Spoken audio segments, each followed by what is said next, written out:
한국과 사우디아라비아의 경기가 많은 예측 속에 31일 오전 1일에 펼쳐질 것입니다.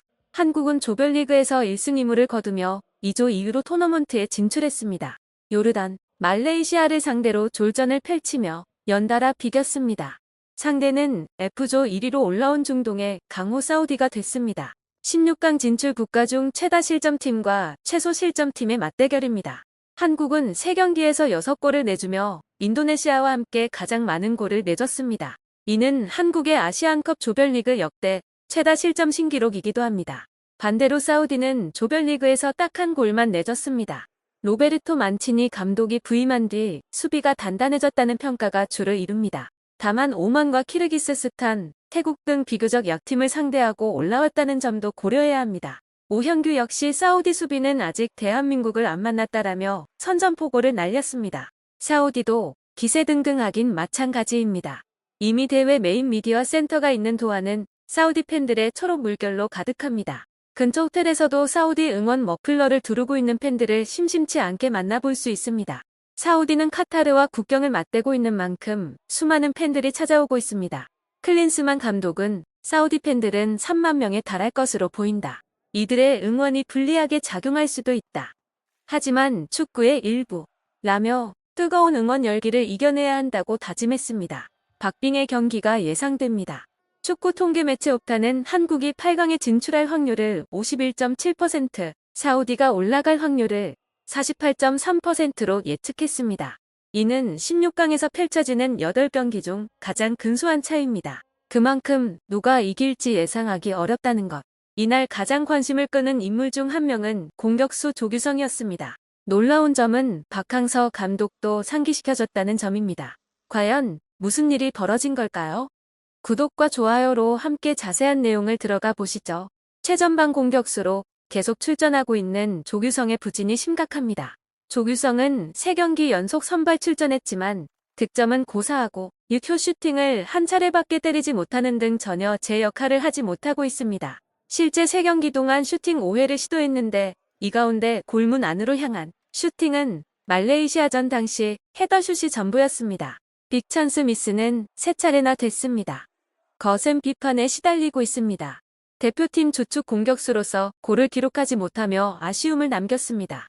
한국이 조별리그에서 고전 양상을 보이며 주포로 기대를 모았던 조규성에 대한 성남 목소리가 더욱 커졌습니다. 부진하긴 하지만 그래도 조규성이 현재 클린스만호에서 가장 믿을 수 있는 최전방 공격수기 때문인데요.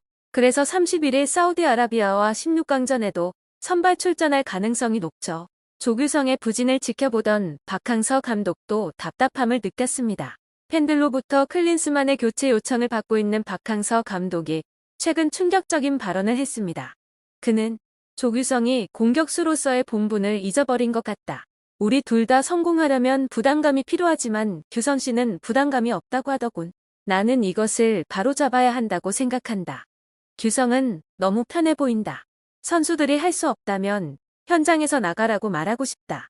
박항서 감독은 한때 베트남 대표팀을 이끌었고 베트남의 기적이 된 실력파 감독입니다. 박항서 감독의 날카로운 발언은 공격수 조규성을 일깨우고 그가 변화하길 바라는 마음입니다. 팬들 역시 박 감독의 말에 큰 지지를 보내고 있습니다. 박항서 감독의 말을 듣고 오늘 연습장에서 팬들은 조규성의 눈빛이 달라진 것을 목격했습니다.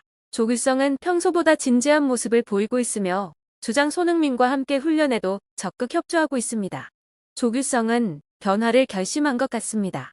이번에도 조규성을 믿기로 한 팬들도 있었지만 여전히 조규성을 라인업에서 제외하라고 비판하고 요구하는 팬들도 있었습니다. 조규성은 이날 훈련장에서 기자들에게 짧은 답변도 내놨는데요. 그는 나도 많이 노력하고 있는데 팬분들이 뜻을 지켜주시고 믿어주셨으면 좋겠다. 다시는 없다. 지금만 있다. 사우디아라비아를 상대로 골을 넣을 수 있도록 최선을 다하겠다. 고 전했습니다. 이제 패배는 곧 탈락인 만큼 조규성의 부활이 간절한 상황. 일단 무대는 갖춰졌죠. 16강전이 열리는 에듀케이션 시티 스타디움은 조규성에게 좋은 추억이 있는 곳입니다. 조규성은 지난 2022 카타르 월드컵 조별리그 가나전에서 머리로만 2골을 터뜨리며 전 세계에 이름을 알렸습니다. 사상 최초로 한국 선수가 기록한 월드컵 멀티골.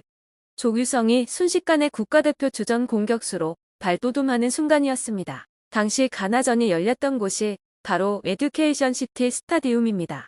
상대가 사우디라는 점도 반가운데 조규성은 지난해 9월 영국 뉴캐슬에서 열린 사우디와 친선 경기에서 머리로 선제골을 넣었습니다. 클린스만 감독이 부임한 후 대표팀에서 기록한 첫 득점이었습니다. 그 덕분에 한국은 1대0으로 승리하며 클린스만 감독 체제 6경기 만에 승리를 신고할 수 있었습니다. 많은 비난을 받고 있는 조규성은 다시 한번 영웅이 될 수 있을까? 이번에도 조규성을 믿을 수 있을까? 모든 답은 16강 한국과 사우디아라비아의 경기 이후에 나올 예정입니다. 한편 이번 경기에서 대표팀이 주의해야 할 것이 하나 있습니다. 축구에서는 경기 시작 후 5분, 끝나기 전 5분을 조심하라는 말이 있습니다. AFC 아시안컵에서도 그 속설은 증명되고 있습니다. 특히 노가웃 스테이지에 돌입한 뒤 후반 추가 시간에 골이 나오는 경기가 많아지고 있는데 16강을 앞둔 한국도 주의해야 합니다.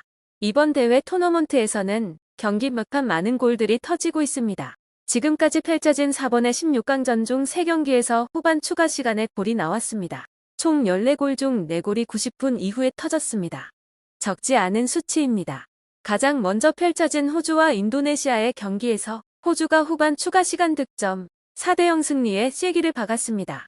이어 펼쳐진 타지키스탄과 아랍에미리트의 경기에서는 UAE가 0대1로 끌려가던 후반 추가 시간에 나온 칼리파 알함마디의 골로 승부를 연장전으로 끌고 갔습니다.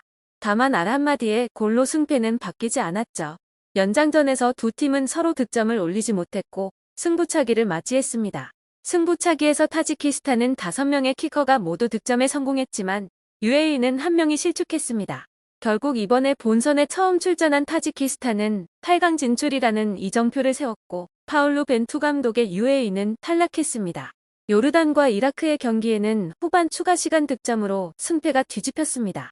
요르단은 이라크에 1대2로 밀리다가 추가로 주어진 5분에 야반 아부 알아랍의 골로 승부를 원점으로 돌리더니 2분 후 미자르 알라시단의 득점으로 승리를 따냈습니다.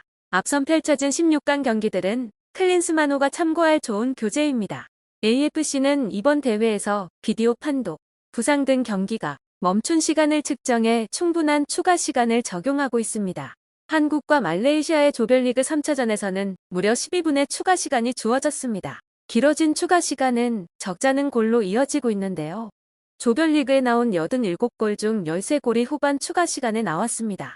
한국도 요르단전에서 후반 추가 시간에 동점골을 넣었고 말레이시아전에서는 후반 추가 시간에 한 골씩을 주고받았습니다. 이런 흐름은 노가웃 스테이지에서도 이어지고 있습니다.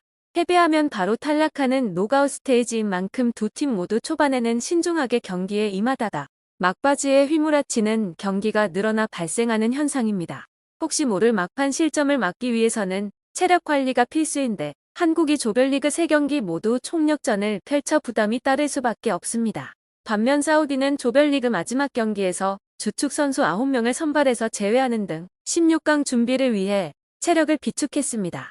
한국 입장에서는 일찌감치 승기를 잡도록 기회가 올 때 점수차를 벌려야 합니다. 더불어 선수 교체와 영리한 경기 운영을 통해 체력적인 부담을 최대한 줄일 필요가 있습니다. 골 결정력과 벤치의 기민한 움직임이 요구되는 사우디전입니다. 영상은 여기까지입니다. 시청해주셔서 감사합니다.